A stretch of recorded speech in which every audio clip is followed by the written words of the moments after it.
From the bird blind, I spotted a little green heron about 150 feet away, on a stick. He was obviously hunting. I had my Sony DSC HX400V mounted on a little tripod, the Joby Gorilla Pod. But I knew, even though it was stable on the tripod, with the lens extended to the full 2,400 millimeters, there would be a lot of movement as I filmed the bird. But I went ahead with it anyway. There was a woman and her daughter who came in and sat on the bench next to me. And they didn't help very much with the shaking of the tripod, because any little shake, any little movement will cause the camera to shake. I had both hands on the tripod, on the camera rather, and I was trying to hold it steady as I could, while the bird was looking for something to eat, some little fish. I had a feeling I was going to learn patience from him, because he was certainly exhibiting it as he hunted for a fish. Oh, there was a little shake. I guess somebody pounded on the surface. Anyway, the bird kept on hunting. He wasn't spotting much, but he kept on looking. I guess when you're in a situation like that, where you have to hunt to eat, you're going to develop some persistence. I thought I'd do the same thing with my camera.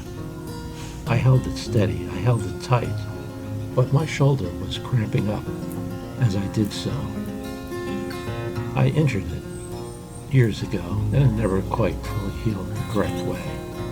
But I was determined to hold the camera as tightly as I could. And then it looked like he spotted something. It looked like he saw a fish. He almost froze. It almost froze the action. He kept staring at it. He blinked. Another bird came by. The other birds were making lots of noises. Well, I guess maybe it was a false viewing. Maybe he really didn't see a fish, or it didn't come close enough. But he was still being persistent. He had to eat. I'm sure he was very hungry.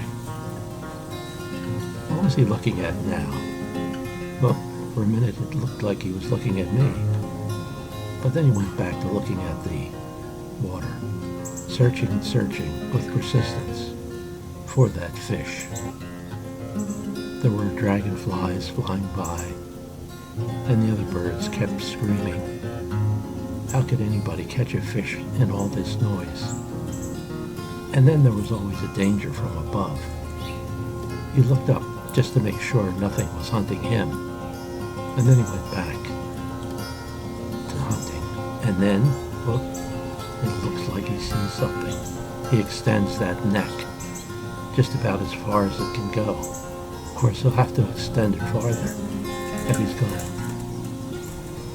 poke into the water and grab a fish out. Well, he's staring and staring. His dream of dinner is not coming true. But see how far he can extend that neck? I guess it still wasn't far enough to catch a fish. And the opportunity passed. But he's still looking. He's still waiting for that fish to swim. Well, is it swimming closer? Maybe. Maybe he'll have a chance now. Well, maybe not. I was learning persistence from him because my shoulder was aching. I was in a lot of pain just holding the camera. But I had to keep it steady. You don't get an opportunity every day to see. You can do it gently. I'm filming. On the hunt and spend some of your afternoon with them. and learn a little bit about how he behaves and what he has to do to survive.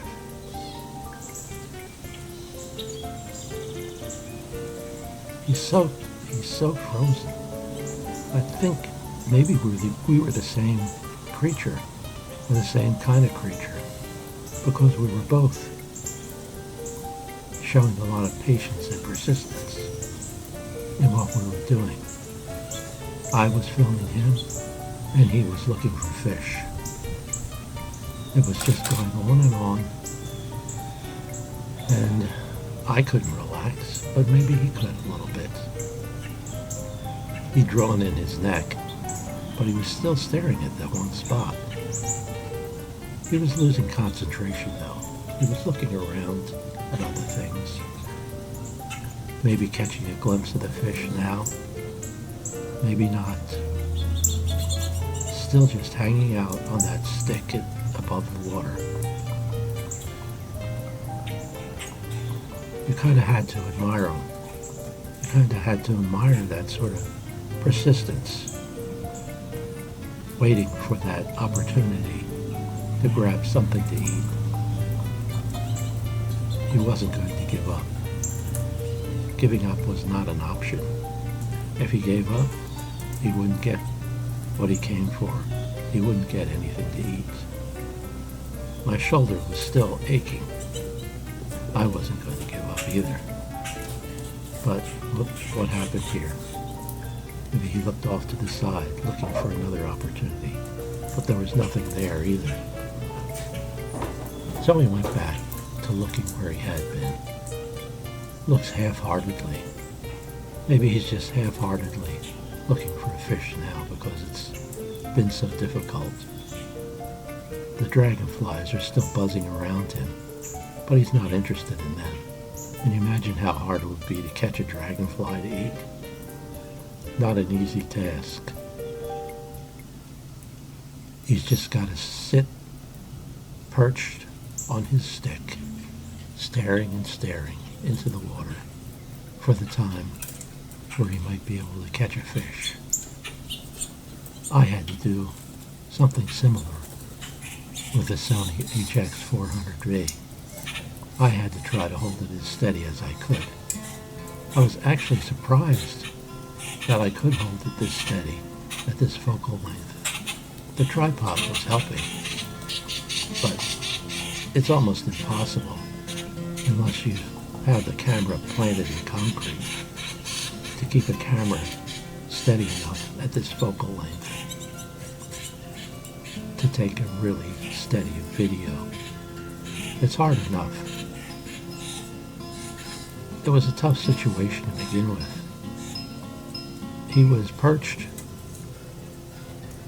beyond a rough fence, a large mesh fence, and some weeds, and I had to manual focus, which was difficult. Oh, now he looks like he sees something beneath him. No, he didn't. I guess maybe he gave up. Decided to do a little preening. Well, look how he just takes that feather in his mouth and draws his beak over it. What's he doing? Maybe he's got fleas. Maybe there's something in there. Oh, he's really working on his feathers.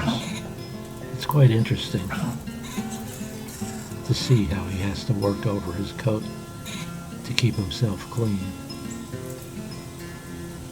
That's a task in itself, I guess. Oh, he keeps pulling on his feathers. I wonder what that does. Maybe it smooths them out. Maybe it makes flying a little bit easier. It's kind of cool to see him doing that, pulling on his feathers.